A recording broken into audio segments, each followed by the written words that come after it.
Nous sommes aujourd'hui avec Robin Callot, responsable de Grande Armée Conseil Toulouse. Donc tout d'abord, Monsieur Callot, bonjour. Bonjour. Alors pour commencer cette interview, pouvez-vous nous parler en quelques mots de votre entreprise?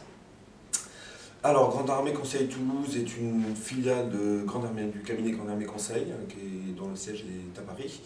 On a fait une implantation locale via la création d'une filiale.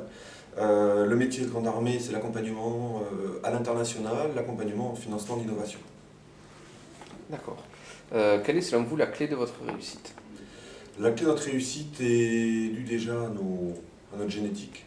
Notre PDG a été un commissaire aux comptes dans une vie passée, donc on vient déjà de l'accompagnement dans la chef d'entreprise. Donc déjà c'est une philosophie complètement différente par rapport à d'autres acteurs qui sont sur le marché. Et puis surtout les deux métiers qui sont complètement complémentaires, c'est-à-dire l'international et l'innovation, qui sont pour nous nos deux métiers principaux et qui sont complètement complémentaires dans le sens où l'innovation à l'international, c'est un petit peu les chances de demain de la France. Très bien. Contrairement à cela, quels pourraient être les freins à votre croissance, s'il y en a? Alors des freins, il n'y en a pas vraiment, des freins, il y a plutôt des risques, mais qui sont aussi pour nous des opportunités. En grande partie tout ce qui concerne le financement d'innovation, parce qu'il y a des fois un manque de visibilité. On voit actuellement sur les coups de rabot que veut faire l'État, donc on a un petit peu de manque de visibilité à long terme sur les aides apportées aux entreprises et notamment aux jeunes entreprises. Mais c'est pour nous aussi un atout, parce que c'est ce que nous demandent nos clients, c'est aussi un petit peu de la veille et de l'interprétation sur ce qui va arriver dans les années futures.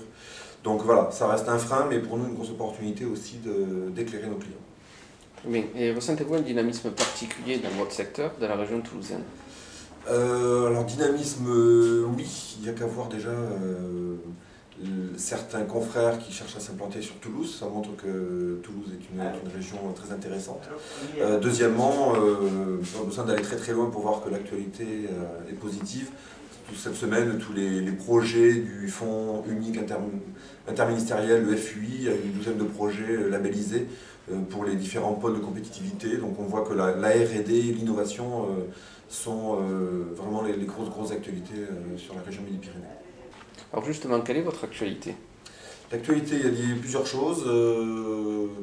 On est sponsor Gold du salon de l'IFA, qui est la grande messe mondiale de la fiscalité des directeurs financiers, qui se déroule sur Paris. Il y a aussi des actualités par rapport à des rachats, des acquisitions. On a racheté une société sur l'Espagne qui fait de nous le leader en tout ce qui est projet collaboratif, recherche de subventions européennes.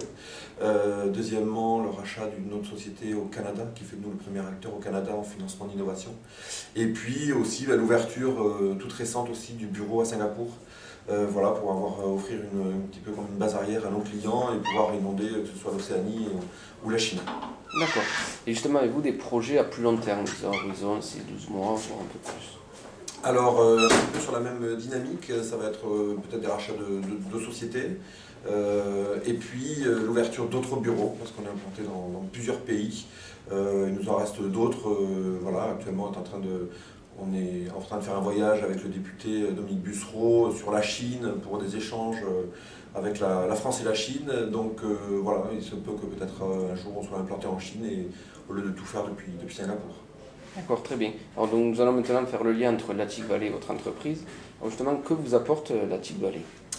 Alors, premièrement, la visibilité, de la crédibilité par rapport à toute la dynamique de la TIC Valley, et puis la complémentarité aussi, que ce soit complémentarité avec les membres de la TIC Valley et complémentarité par rapport à l'identité, nous, d'accompagnement à chef d'entreprise et le fait que l'on soit entouré par des créateurs.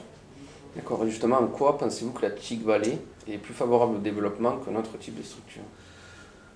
Alors d'une part des gens d'expérience qui ont fait leurs preuves depuis longtemps. Ensuite, un petit peu sur le même modèle que ce que l'on fait nous, on se rémunère des fois au success fee, c'est-à-dire au succès. Un petit peu la TIC Valley c'est aussi ça, c'est lorsque l'on cherche du succès derrière. Donc c'est avoir des projets intéressants avec un avenir important. D'accord. Et Monsieur Callot, merci beaucoup d'avoir pris quelques minutes pour répondre à nos questions et je vous dis à très bientôt. Merci. Au revoir.